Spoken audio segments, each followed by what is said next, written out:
Okay, I bolted these together, got an ammeter on here, see what the short current is. That is noisy. I didn't expect that noise, we'll try again.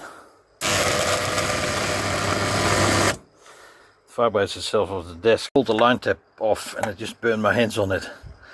And in a fraction of a second these coals are just blaming hot. Wow. I had to go back from that angry transformer I did a while ago. I'll make this in a type of device with a couple of electrodes, copper rods, and then make it like almost like a soldering gun, and then put it on the tracks and see if we can melt things clear. So I'm going to use this cable and hopefully reduce the current, fault current on the device. Now we're just going to test, see how many amps going through this. Fault current level should have dropped down a bit. Aluminium shunt, see what happens. How many amps is going through there, I don't know.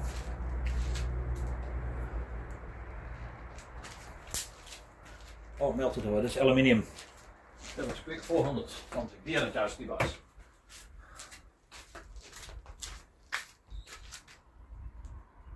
Okay, quick second test with a bit of copper wire, 4 mil. It's about to rain, so need to be quick. Energized device. It's only very low voltage anyway, 500 amps. See if it's going to melt or not. I'll get a bit of smoke maybe, 430 it's dropping. Oh yeah, there we go, nice.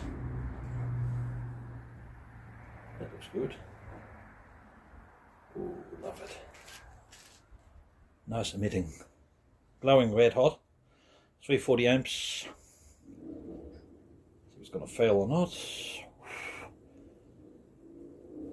So I want to use it for a soldering device. Oh. There we go. De-energized. Current broken. De-energized device. Or camera. Unplugged. My windings are lukewarm. They weren't on energized too long, so that's not bad at all. I'm happy with that. But stage 1 for this project.